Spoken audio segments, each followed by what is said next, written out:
बिस्मिल्लाहिर्रहमानिर्रहीम। अस्सलाम वालेकुम dear students, welcome to my channel.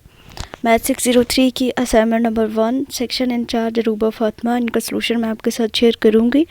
Last day 22 है और वर्ड फाइल के लिए आप मुझसे व्हाट्सएप पर रब्ता कर सकते हैं और चैनल को सब्सक्राइब कर दें। इंशाल्लाह इसी तरह के मज़ीद वीडियोज़ आपको मिलते रहेंगे। तो 2 क्वेश्चन है, 20 मार्क्स की असाइनमेंट है, एक दफ़ा समझ लें, देख लें। Find the root of an equation f of x is equal to x cube minus 5x plus 1 is equal to 0 between 0 and 1, यानी कि जो इंटरवल है वो हमें 0 और 1 दिया हुआ है और यूजिंग सीकेंड मेथड हमने इसको सॉल्व करना है और इसमें 4 डेसिमल प्लेसेस तक हमें जो है वो इसका एक्यूरेट सोल्यूशन जो है वो चाहिए। ठीक है, एक्यूरेसी ऑफ 4 डेसिमल प्लेसेस। तो यहाँ पे एफ ऑफ एक्स हमारा है जी x cube minus 5x plus 1 is equal to 1 and is equal to 0। और इसका जो है वो हमने फर्स्ट इटरेशन इसकी लेनी है। इसमें हमारे पास x not is equal to 0 और x one is equal to 1 हम पुट करेंगे। F of x not is equal to f of 0, यानी कि जो फंक्शन है उसमें अगर हम एफ ऑफ 0 एक्स की जगह पे 0 पुट करें तो आंसर 1, एंड अगर हम 1 पुट करें तो आंसर हमारे पास -3 बन रहा है। देन हमारे पास सेकंड यानी कि x2 फाइंड करने के लिए x नॉट और x1 तो हमारे पास आ गया। अब x2 को हमने फाइंड करना है तो फार्मूला हमारे पास x not minus f of x not dot या multiply x1 minus x not divided by f of x1 minus f of x not. ठीक है, जो सेकंड मेथड है और इसका यही फार्मूला है। नेक्स्ट मतलब फर्स्ट 2 आपको दी हुए होंगे और नेक्स्ट आपने फाइंड करना है। x2 फाइंड कर लिया हमने, वैल्यू पुट कर दी। एक्स नॉट हमारे पास 0 minus f of x not जो है वो हमारे पास 1 आ गया, एंड एक्स वन हमारे पास 1 एंड माइनस एक्स नॉट 0 आया। एफ ऑफ एक्स वन हमारे पास -3 and F of x not हमारे पास जो है वो 1 आया। सारी वैल्यूज़ पुट की और x2 का आंसर हमारे पास आ गया x2 इज इक्वल टू 0.25। अब जो x2 आया है इसी को हमने एफ ऑफ x2 यानी कि जो फंक्शन है उसमें भी इस वैल्यू को पुट करना है।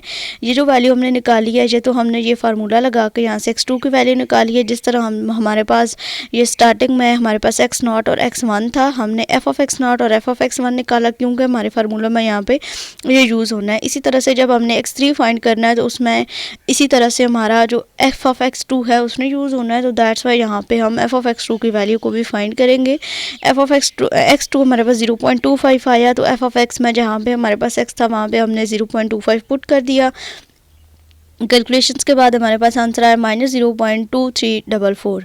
उसके बाद नेक्स्ट आ जाए तो हमारे पास सेकेंड इटरेशन इसकी आ जाती है। इसमें अब x1 और x2 हमने लेना है। x1 हमारे पास 1 है एंड x2 हमारे पास 0.25 जो कि अभी हमने निकाला है। फिर हमने एफ ऑफ x1 भी फाइंड करना है। एफ ऑफ x1 यानी कि एफ ऑफ 1 हमारे पास -3 जो गिवन था वही स्टार्टिंग में जो हमने लिया है। फिर एफ ऑफ x2 हमारे पास आया था -0.2344, वो भी हमने यहाँ पे राइट कर लिया।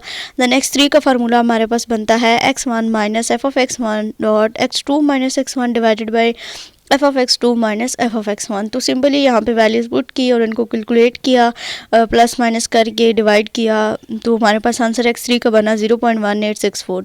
उसके बाद ये जो x3 आया है इसको एफ ऑफ x में पुट कर दिया। जहाँ पे ये x था वहाँ पे 0.1864 पुट किया। देन एफ ऑफ x3 हमारे पास बन गया 0.0743। इस तरह से थर्ड इटरेशन में गए तो x2 एंड x3 यूज़ होना है क्योंकि यहाँ पे हमने x4 को फाइंड करना है।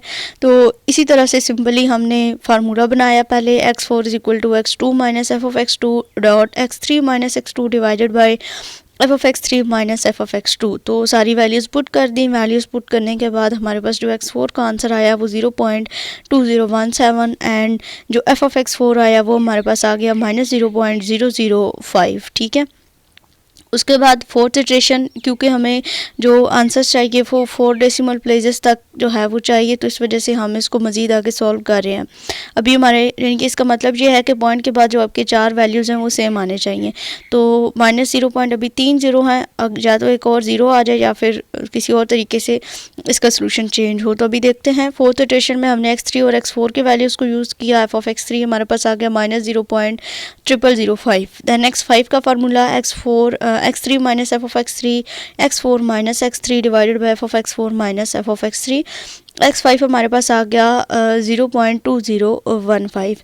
उसके बाद एफ ऑफ एक्स 5 के बाद जब हमने ये पुट किया x5 0.2016 तो हमारा आंसर जो है वो 0 बन गया। तो यहाँ पे अब हम इस क्वेश्चन को स्टॉप कर देंगे, यानी कि जो अप्रोक्सीमेट हमारे पास आंसर आया है जो इसका रूट बना है यूजिंग सेकंड मेथड वो हमारे पास बना है 0.2016 यानी कि 5th इटरेशन। अगर तो आफ्टर 4 इटरेशन हमने साथ में ये भी लिख दिया कि 4 इटरेशन के बाद जो हमारा इसका आंसर बना है वो 0.2016 बना है। यहाँ पे हमने स्टॉप इसलिए किया क्योंकि जो एफ ऑफ एक्स 5 है वो टोटली 0 हो चुका है, ठीक है। तो एफ ऑफ एक्स 3 जब हमने फाइंड किया है 4th इटरेशन में तो 0.005 यानी कि किसी हद तक हमारे पास एक्यूरेसी आ रही थी, लेकिन हमारा जो क्वेश्चन है वो यहाँ पे आके स्टॉप हो जाता है। तो हमने आफ्टर 4 इटरेशंस तक इसको सॉल्व करना था। तो इसका जो अप्रोक्सीमेट हमारे पास रूट निकलता है वो 0.2016 निकलता है। उसके बाद नेक्स्ट हमारे पास क्वेश्चन है जी, using Gauss Seidel iteration method to solve the system of linear equations by taking initial starting vector as 0 0 and 0। तो जो क्वेश्चन था वो हमारे पास कुछ इस तरह से है, 6x1 minus 2x2 minus x3 plus x4 is equal to 3, minus x1 plus 6x2 minus x3 plus x4 is equal to -9, 2x1 minus x2 plus 6x3 plus 2x4 is equal to 15 and x1 plus 2x2 minus x3 plus 6x4 is equal to 27। अब यहाँ पे हमारे पास 4 equation है, थोड़ा सा मैंने इसको rearrange किया है, आप ये कह सकते हैं इक्वेशंस को। यहाँ पे मैंने x1 x2 x3 x4 की जगह पे सिंपल मैंने a b c d को यूज़ कर लिया है। फ़र्क नहीं पड़ता, आप जो भी यूज़ कर सकते हैं यहाँ पे, लेकिन थोड़ा सा सिंप्लीफाई हो जाएगा, क्वेश्चन को करने में आसानी हो जाएगी। वो x1 के ऊपर फिर जाके पावर्स में 1 लिखो, नीचे ये लिखो वो लिखो, तो वो थोड़ा लंबा हो जा रहा था। तो इस वजह से मैंने सिंपली यहाँ पे a1 a2 की फॉर्म में क्वेश्चन को कर लिया। आप इस तरह से कर सकते हैं, इसमें कोई भी प्रॉब्लम नहीं होगी। तो इन इक्वेशंस में सबसे पहले हमने इसको रीअरेंज किया, ठीक है।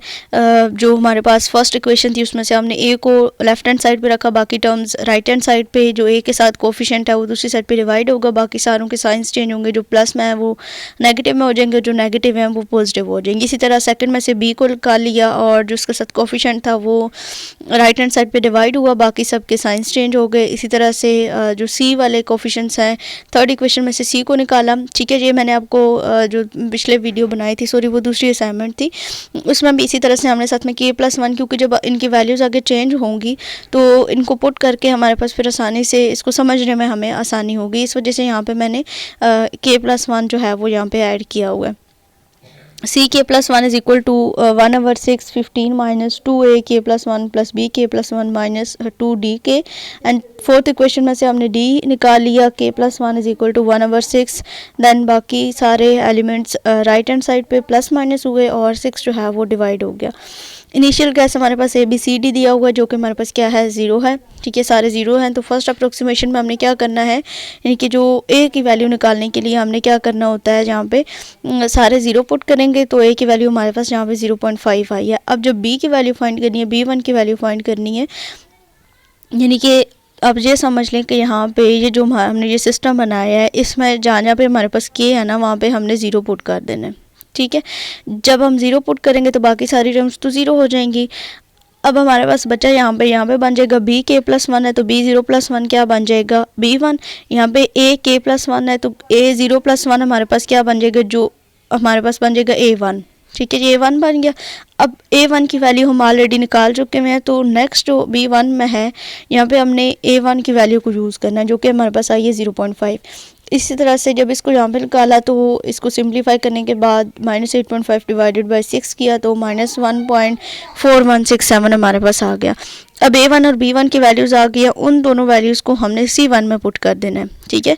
c वाली जो वैल्यू आई है 1/6 15 माइनस 2 इंटू 0.5 यानी कि a1 and plus into -1.4167 b1 की वैल्यू और -2 इंटू 0 जो हमारे पास c था वो 0 था।